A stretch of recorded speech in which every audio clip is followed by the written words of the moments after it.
किस तरह एक आम शख्स ने 1 साल से ऊपर अरसा समुंदर में गुजारा और किस तरह मौत के मुंह से निकलकर दोबारा जिंदगी की तरफ लौटा।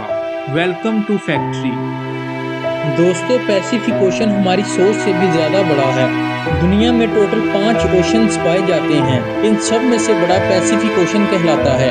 ये टोटल 165 मिलियन स्क्वायर किलोमीटर के एरिया पर फैला हुआ है। ये बात जानकर आपको हैरत होगी कि हमारी दुनिया का टोटल खुश्क हिस्सा 148 मिलियन स्क्वायर किलोमीटर पर फैला हुआ है। पैसिफिक ओशन हमारी दुनिया के तमाम पहाड़ों, रेगिस्तान, जंगलात और आइलैंड से भी काफ़ी ज़्यादा बड़ा है। पैसिफिक ओशन में चंद आइलैंड्स भी मौजूद हैं और ये इतने छोटे हैं कि आलीशान समुंदर के मुकाबले में सिर्फ एक नुक्ते जैसे हैं।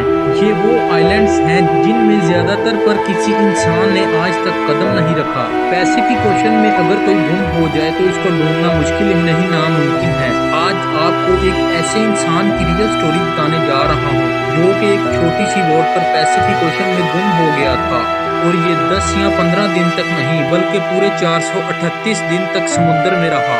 समुद्र में अकेले सबसे ज्यादा वक्त गुजारने का वर्ल्ड रिकॉर्ड इसी शख्स के पास है जिसका नाम जोस सिल्वाडोर है। इसने सिर्फ 7 फीट की बोट पर समुद्र में पूरे 438 दिन गुजारे। ये बात 2012 की है। मैक्सिको के एक छोटे से गांव में जोस नामी शख्स रहता था जिसकी उम्र 36 साल थी। ये एक्सपर्ट मछेरा हुआ करता था। 17 नवंबर 2012 वाले दिन जोस अपने साथी के साथ फिशिंग के लिए छोटी बोट पर रवाना हुआ। इनका प्लान था कि वो समुद्र में 30 घंटे गुजारेंगे। इसी वजह से इनकी छोटी सी बोट पर ज्यादा सामान नहीं था। इस 7 फुट की बोट में सिर्फ एक इंजन और एक रेफ्रिजरेटर था जिसमें वो मछलियां स्टोर करते थे। वो मैक्सिको के साहिल से 120 किलोमीटर दूर गए और अपना जाल समुद्र में बिछा दिया। इसी वक्त एक खौफनाक समुद्री तूफान वहां आ पहुंचा। वो अपनी जान बचाने के लिए जाल को वहीं छोड़कर वापस उल्टे पांव भागे। पूरे 6 घंटे बोट को मुसलसल तेज रफ्तार भगाते हुए वो साहिल से सिर्फ 20 किलोमीटर दूर थे। इन्हें अपना गांव नजर आ रहा था। अपने गांव से 20 किलोमीटर की दूरी पर इनके साथ एक ऐसा वाकया पेश आया जो कि किसी भी मछेरे के लिए डरावना ख्वाब होता है। 20 किलोमीटर की दूरी पर इनकी बोट का इंजन खराब हो गया।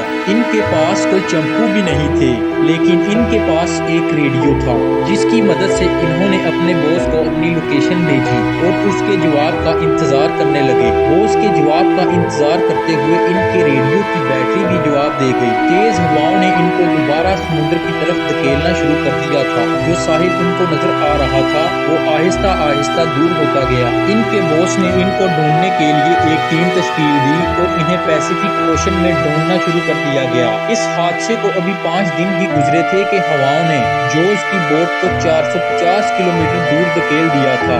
वो समुद्र के ऐसे हिस्से में पहुंच चुके थे जहां सिर्फ और सिर्फ पानी ही नजर आ रहा था। जोस और इसके साथी को अंदाजा हो चुका था कि उनका बचना मुमकिन नहीं।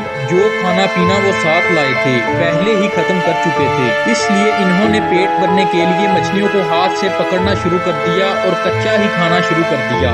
साथ साथ बारिश का पानी समुद्र में तैरती प्लास्टिक की बोतलों में जमा करके पीना शुरू कर दिया। लेकिन जब कई दिनों तक बारिश नहीं होती थी तो वो अपनी प्यास बुझाने के लिए मछलियों और टर्टल्स का खून पीते थे। दिन गुजरते गए।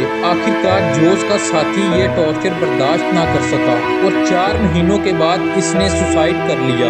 जोस अब समुद्र में अकेला जिंदगी गुजारने लगा। एक दिन जोस को समुद्र में एक कार्गो शिप गुजरती हुई दिखाई दी।